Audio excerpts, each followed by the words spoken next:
Hey everyone, it's John here from Hot Hockey, back with another video. This video is on the New York Islanders. There's been a lot of trade rumors around the Islanders because they've been quiet. Lou Lamoriello's been quiet, so we're going to talk about some Islanders moves here and discuss some targets and discuss some players that are connected to the Isles. So we're looking at some cap-friendly armchair GMs here, so not from myself, from other people online, and I'll give my kind of opinion and analysis on it. So we got some blockbusters here. We got JT Miller to the New York Islanders from the Canucks, Bailey, Holmstrom, a first and a second.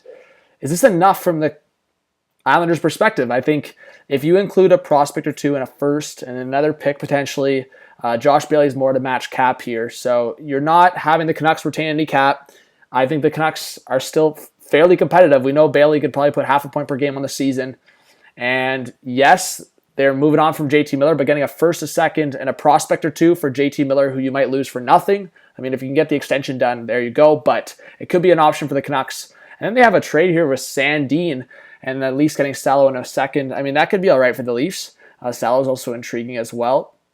So this is from an Islanders perspective, and JT Miller on that second line potentially. But looking at another scenario here,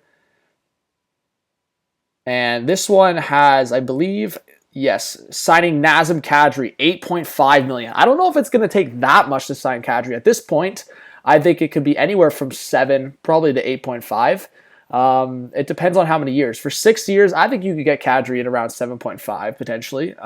At this point, he hasn't signed, right? I think he would have got that number a little closer to start of free agency. And then a big swap here with JT Miller and Garland and Barzal and Bailey. This is the hot take. We've seen, because of Barzal being from BC, we've seen the hot takes in the past of Barzal going to Vancouver.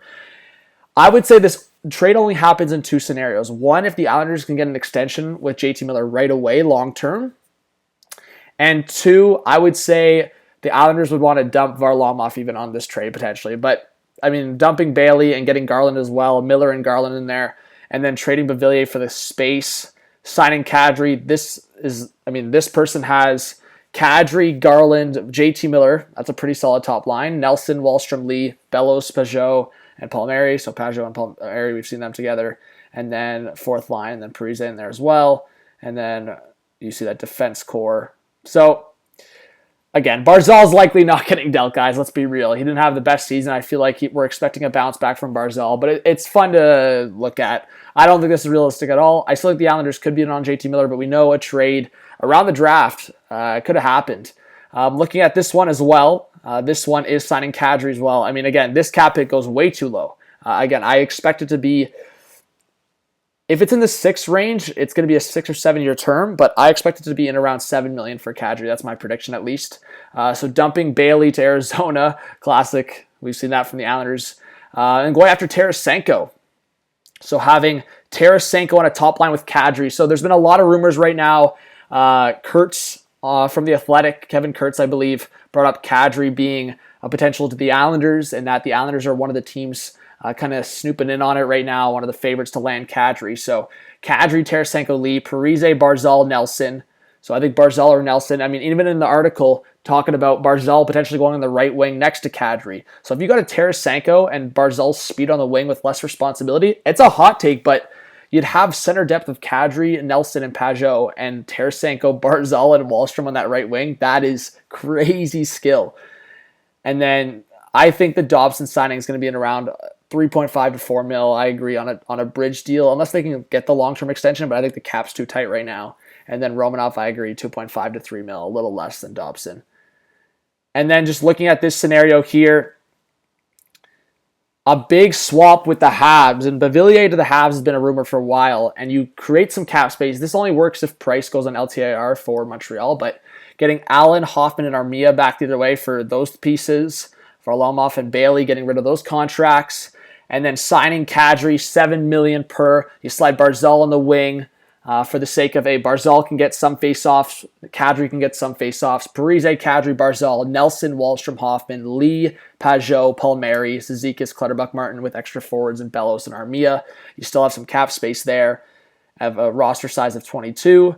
Pelech, Pulick, Romanov, Dobson, Aho, Mayfield, and Sorokin and Allen as a goaltending duo. So let me know, guys, if you see any of these scenarios possible. Again, a Barzal trade, I don't think that's the most realistic, but in terms of a forward group, I feel like look out for maybe Beauvillier and Hoffman. I've talked about some Hoffman swaps that could happen. I don't know if Montreal's going to keep Hoffman. I could see the Islanders being one of the teams in on Hoffman if they can't get a guy like Tarasenko. Hoffman can still be a scorer similar to that, maybe not to the full extent, but at $4.5 million, if Hoffman can give you 25 goals potentially, and on a second line like that, like Hoffman and Wahlstrom, and in this scenario, you could slide Nelson to the wing potentially, or even Pajot, and have Barzal as your second line. Imagine a line of Barzal, like Hoffman, Wahlstrom, or Lee in there as well. I mean, that top nine is really good for the Islanders there. It gets a lot more offensive with Kadri in there and Hoffman. But again, I feel like you have to get at least a score or two. You know, Kadri can put up goals, and we know guys like Hoffman, Tarasenko, Timo Meier, who I've talked about in a recent video. So give me your thoughts, guys, on who you think the Islanders could target. Could they get a guy like Kadri in free agency here? If not, will they go after scoring wingers that I just discussed? Subscribe, notification bell. And yeah, thank you so much for watching the videos. Always smash the like button. Let's try to get a few hundred likes if we can on some of these videos. It does really help the channel. And yeah, as I said, always comment your thoughts and reach out on social media. So reach out, and I'll talk to you soon. See you on the next video or stream. Peace.